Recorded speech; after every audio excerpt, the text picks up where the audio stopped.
Even today, this film remains a masterpiece among suspense movies. 1.5M people have given it an 8.2 rating, and its popularity still rising. Many viewers, even after watching it, haven't fully understood its story. In this video, I'll bring you a recap of this movie, and at the end of the video, I'll analyze its details one by one, presenting a complete story for you.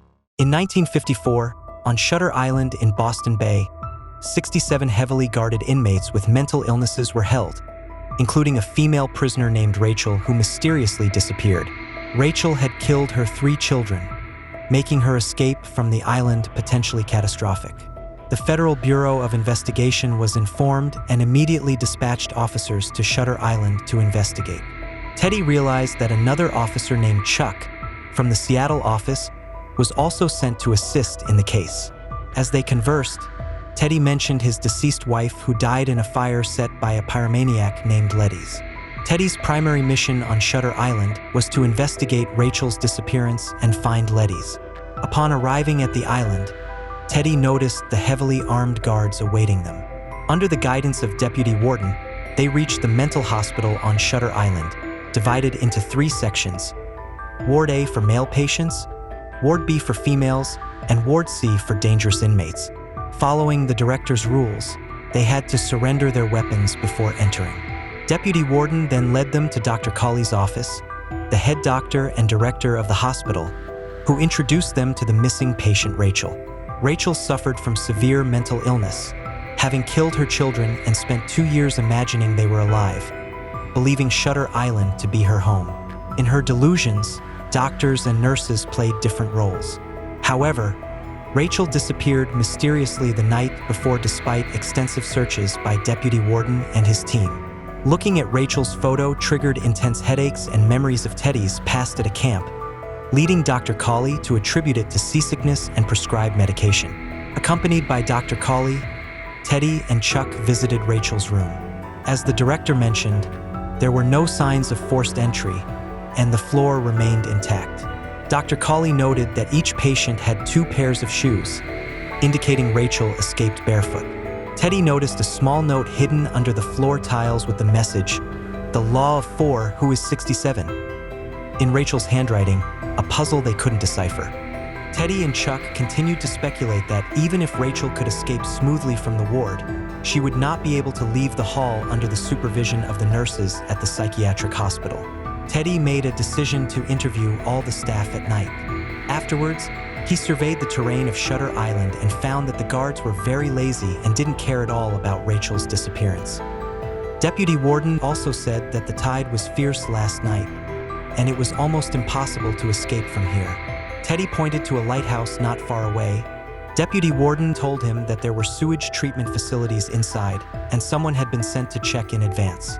When it was night, the dean summoned all the staff for a coordinated investigation, but they did not see Rachel at the time.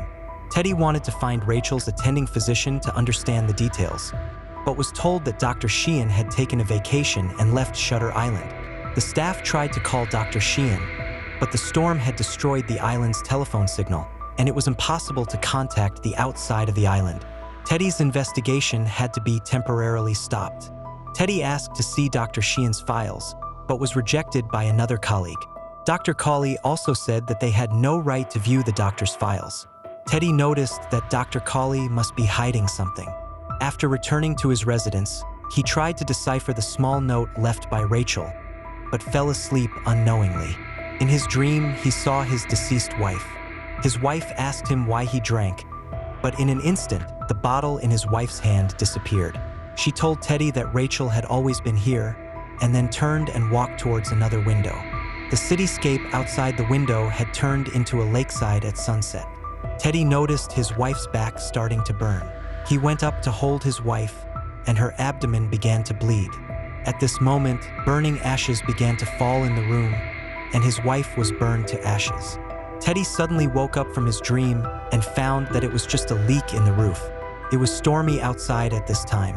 Teddy found Dr. Cawley and continued the investigation into Rachel's disappearance together.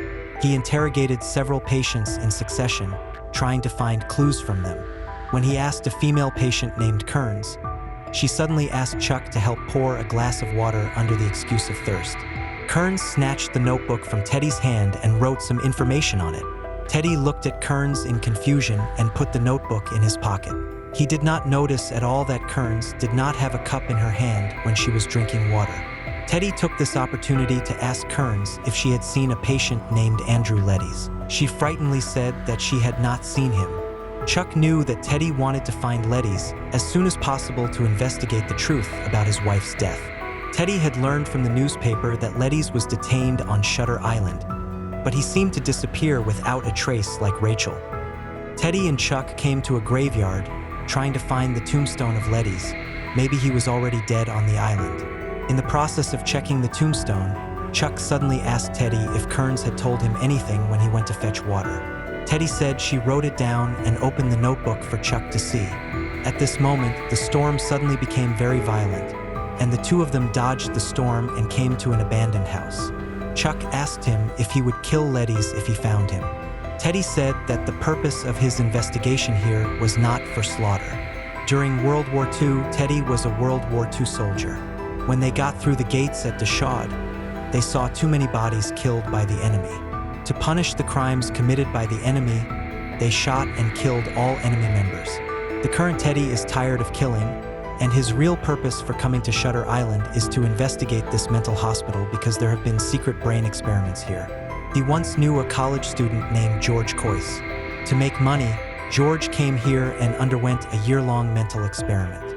After returning, George became very irritable and killed 3 people in a bar. The lawyer once defended him on the grounds of mental illness, but in the court George said, even if he is sentenced to death, he does not want to return to Shutter Island for treatment. So Teddy decided to come here to collect evidence so that everyone can know what this mental hospital has done, but Chuck believes that Teddy's purpose here is not like this. The two had an argument about this.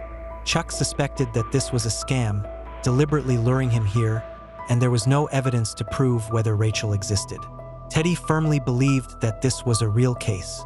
Suddenly, the door was blown open by the storm, and Deputy Warden appeared at the door and interrupted their conversation. After that, he took them back to the mental hospital.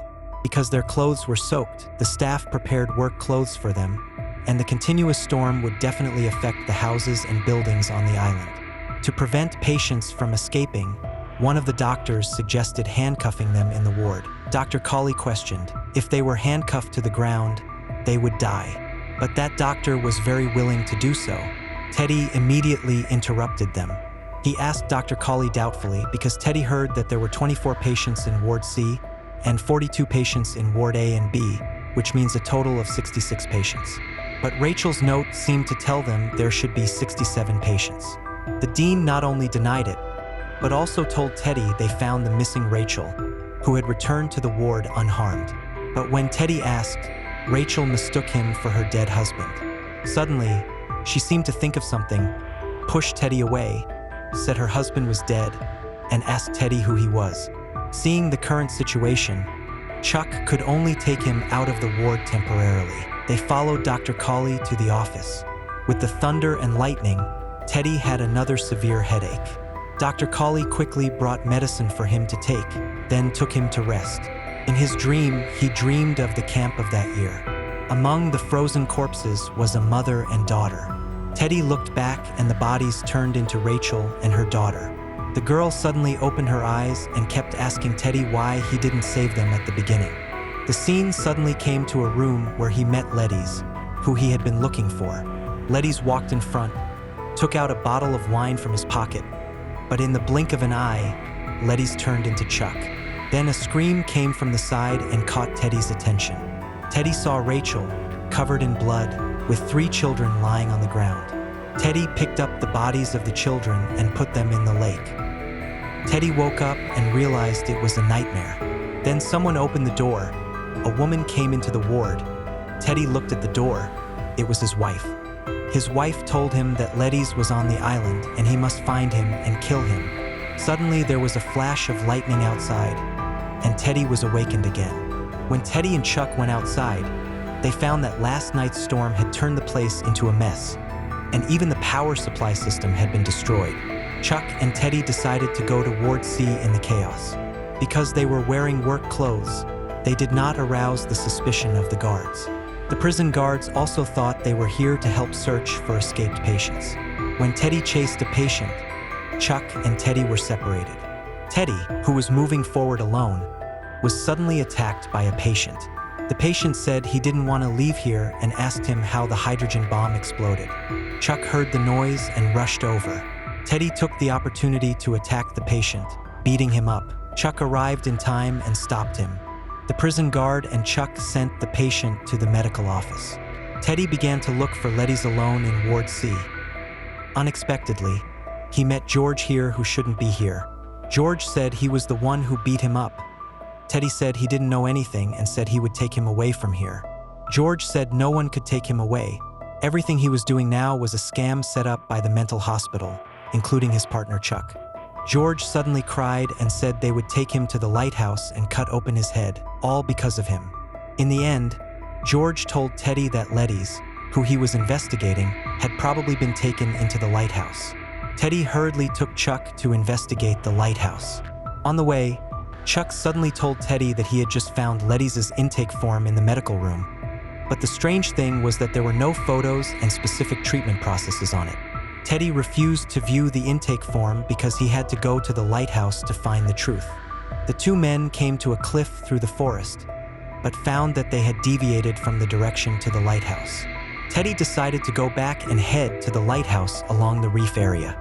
Chuck tried his best to stop him because the reef area was very dangerous, but Teddy was very stubborn and insisted on going alone. When he arrived near the lighthouse, he found that the tide had risen. In desperation, he could only give up. Teddy returned to find Chuck, but found that Chuck had disappeared. There was only a wisp of smoke rising from the edge of the cliff. Chuck was lying at the bottom of the cliff. Teddy risked his life to climb down the cliff, but did not see Chuck's body. Instead, he inadvertently saw a cave with fire. When he crawled into the cave, he found that the other party was not Chuck, but a woman. The woman claimed that she was the real Rachel. She was originally the chief doctor of Shutter Island, but she found out that Dr. Colley was giving patients hallucinogenic drugs and secretly carrying out a brainwashing experiment. After discovering the truth, she was framed and became a mental patient, trapped on Shutter Island forever. Teddy suddenly remembered that Colley had indeed given him some drugs. After listening to Rachel's description, Teddy was half believing, and at this moment, the most important thing was to enter the lighthouse and find evidence of the brainwashing experiment. Teddy overcame his fear of water, jumped into the sea, and arrived below of lighthouse where he found only one guard on patrol. He quickly knocked out the guard and took his gun. But when Teddy arrived inside the lighthouse, he found only a spiral staircase. He opened one room after another along the stairs, but still did not find the lab. Not until he kicked open the last door did he find that Dr. Colley had been waiting in the room for a long time. Dr. Colley told Teddy all the truth. It turns out that Teddy has been receiving treatment on Shutter Island for 2 years. The Letty's he has been looking for is himself, also the patient number 67. Dr. Colley handed him an intake form with Letty's information recorded on it. Teddy read the intake form, but he did not believe Dr. Colley's words at all. Instead, he questioned him about Chuck's whereabouts. Dr. Colley ignored him and explained the meaning of Law of 4. The letters in Teddy's name rearranged is Letty's, and Rachel's name rearranged is his deceased wife. Because Letty's couldn't forgive himself for the crimes he committed, he fabricated another fantasy world in his mind. In this world, he is no longer a brutal murderer but a federal officer. What he sees as Rachel and Letty's are his own illusions. During the 2 years of treatment, he hurt all the guards and psychiatric patients, and even attacked George 2 weeks ago just because George called him by his real name, Letty's. To stop the violent Letty's, the mental hospital originally planned to perform a lobotomy on him. But the dean insisted on treating him with drugs, so he and everyone else played along with Letty's story, aiming to make him voluntarily step out of his fabricated story and return to reality. At this point, Chuck walked in through the door. His real identity is the previously on vacation Dr. Sheehan, also Letty's primary doctor. The reason for pretending to be a partner was to ensure Letty's safety. Dr. Colley also told him that this treatment would be the last chance. If he still can't recover, he will have to undergo a lobotomy and become a mindless individual. But under the stimulation of the truth, Letty still could not remember the crimes he committed. He suddenly seized the opportunity, snatched the gun that Dr. Colley had once taken away, and still believed himself to be a cop, with others simply manipulating his thoughts. Letty's was utterly confused. Even the gun in his hand was fake. Dr. Sheehan also took the opportunity to speak out his crimes. Before Chuck could finish, Letty started attacking Chuck. Dr. Colley hurriedly pulled out a picture of his daughter. At the sight of his daughter's photo, Letty's inner defenses completely collapsed. 2 years ago, as usual, he returned home but did not see the figures of his wife and children. When he arrived in the backyard, he saw his wife sitting by the lake, and there were 3 bodies floating on the lake not far away. He hurriedly jumped into the lake, but the children had no signs of life. Letty's reported the children's case. In despair, he shot his wife. Letty's could no longer bear what had happened in the past and fainted on the ground. When he woke up again, he found that the previously missing Rachel was a nurse. And Letty's also remembered everything. Dr. Colley still dared not relax, because his memory had been awakened 9 months ago. However, Letty's repeatedly fell into his own fabricated stories. He hoped that this success would not cause the condition to recur. The next day, Letty sat alone on the steps, with Dr. Colley and Deputy Warden appearing not far away. Dr. Sheehan came to his side, asking about his next plan. Letty's answer left him utterly helpless. Dr. Sheehan looked at the director and shook his head. It seems that this treatment is still ineffective. The doctor has already prepared the surgical tools, and Letty seems to know that he is about to face a lobotomy. As he was leaving, he uttered a meaningful sentence. Dr. Sheehan immediately realized that Letty's had regained his memory, and perhaps the lobotomy is his only way to forget the pain. Many people think the film ends with an open ending, but in reality, there is only one ending. Letty's is indeed a patient on Shutter Island. Many details in the movie have already provided the answer. Letty's child died in the lake in the backyard, and he started vomiting from the moment he boarded the boat, because he's afraid of places with water. There are a lot of handcuffs hanging in the cabin, indicating that this is a boat transporting patients. Chuck mentioned in the chat that he came from the office in Seattle. It's a full 3,000 miles from Seattle to Shutter Island, and Rachel disappeared last night. The fact that Chuck could appear on the ship in such a short time is clearly a deliberately exposed flaw. When the two first landed on the island, all the guards were armed and ready, because they were afraid that this severe mental patient would suddenly lose control. Therefore, Deputy Warden even demanded to confiscate their guns. Letty's has been a soldier, so he is very proficient in drawing his gun, but Chuck appears very slow, which is enough to prove that Chuck is not a police officer at all. After Letty's entered the mental hospital, there were handcuffs on the patient's wrist. However, at the end of the movie, the patient obviously has no handcuffs, indicating that Letty's started to create his own story and indulge in it from the moment he entered the hospital. When Teddy entered Rachel's room, Chuck found a pair of Rachel's shoes in the cabinet. Interestingly, they were clearly men's shoes, not patient's shoes. This was an obvious flaw that was deliberately exposed, but Teddy completely failed to notice the issue with the shoes. During the questioning of a female patient, he deliberately distracts Chuck and writes a hint on the left side of the notebook, then points the pen towards Letty's. When Chuck returns, the position of the pen has changed. Letty's opens the notebook, and the hint appears on the right side of the notebook. So the hint is not written by the female patient Kearns, but by himself. During the investigation in Ward C, a male patient once attacked Letty's and asked about the principle of the hydrogen bomb, but he doesn't know what a hydrogen bomb is. The first successful explosion of a hydrogen bomb in the United States was in 1952. The same year Letty's was sent to the island for treatment and knew nothing about the outside world. In order to awaken Letty's memory, the impersonating Rachel even treats him as her own husband and repeatedly questions him about who he is, but still fails to successfully awaken his memory.